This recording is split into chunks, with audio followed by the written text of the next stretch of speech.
ரொம்பவே சிம்பிளான மெனு தான். ஆனால் ப்ரோட்டீன், ஃபைபர், கார்ப்ஸ் எல்லாமே இருக்க மாதிரி ஒரு பேலன்ஸ்டான மீல் தான் இன்றைக்கி பார்க்க போகிறோம். Welcome to Suji's kitchen. இது ஹெல்த்தி லன்ச் சீரீஸ் எபிசோட் 3.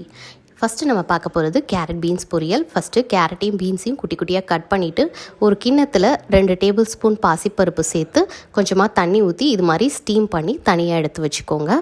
அப்புறமா ஒரு கடாயில் எண்ணெய் ஊற்றிட்டு கடுகு, கருவேப்பிலை, ஒரு பெரிய வெங்காயத்தை நல்லா கட் பண்ணி சேர்த்துக்கோங்க. சேர்த்ததுக்கப்புறம் இதோட கொஞ்சம் உப்பு, பச்சை மிளகாய் சேர்த்துட்டு நல்லா வதக்கி விட்டுருங்க. வெங்காயம் லைட்டாக வதங்கினதுக்கப்புறம் வேக வச்ச கேரட், பீன்ஸ், வேக வச்ச பாசிப்பருப்பை இதையோட சேர்த்துட்டு நல்லா கலந்துக்கோங்க.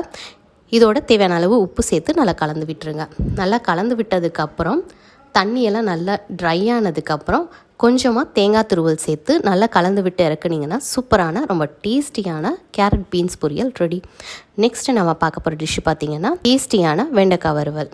ஒரு கடாயில் எண்ணெய் ஊற்றிட்டு கடுகு, கருவேப்பிலை போட்டு தாளிச்சிட்டு ஒரு பெரிய வெங்காயத்தை நல்லா கட் பண்ணி சேர்த்துக்கோங்க. சேர்த்ததுக்கப்புறம் இதோட கொஞ்சம் உப்பு போட்டுட்டு நம்ம கட் பண்ணி வச்சுருக்க வெண்டைக்காயும் சேர்த்து நல்லா கலந்து விட்டுருங்க. எல்லாத்தையும் நல்லா கலந்து விட்டதுக்கப்புறம் மூடி போட்டு ஒரு 5 to 7 மினிட்ஸ்க்கு மூடி போட்டு அடுப்பை லோ ஃப்ளேம்லேயே வச்சு வேக வச்சுருங்க. அப்பப்போ எடுத்து நல்லா கலந்து விட்டுருங்க, இல்லைன்னா அடி பிடிச்சிரும். அப்புறமா கொஞ்சம் மிளகாத்தூள் போட்டு நல்லா கலந்து விட்டுட்டு ஒரு 5 மினிட்ஸ்க்கு அடுப்பை லோ ஃப்ளேம்லேயே வச்சு இறக்குனீங்கன்னா சூப்பரான ரொம்ப டேஸ்டியான வெண்டைக்காய் வறுவல் ரெடி. வெண்டைக்காய் வறுவல் டைஜஷனுக்கு ரொம்பவே ஹெல்ப் பண்ணும். சுகர் கண்ட்ரோலாக இருக்க ரொம்பவே ஹெல்ப்ஃபுல்லாக இருக்கும். கேரட் பீன்ஸ் பொரியலில் ஃபுல்லாக ஃபைபர் அண்ட் விட்டமின்ஸ் நிறையா இருக்குது. இது பாடிக்கு எனர்ஜி பூஸ்ட் பண்ணி தரும். பாயில்டு எக்கில் ஹை ப்ரோட்டீன், மசில் ஸ்ட்ரென்த்துக்கு பர்ஃபெக்டாக இருக்கும். கருணக்கிழங்கு புளிக்குழம்பு கட் ஹெல்த்தை இம்ப்ரூவ் பண்ணி இம்யூனிட்டியை பூஸ்ட் பண்ணும். இது மாதிரி பேலன்ஸ்டான மீலை நீங்களும் ட்ரை பண்ணி பாருங்கள். தேங்க்யூ ஃபார் வாட்சிங்.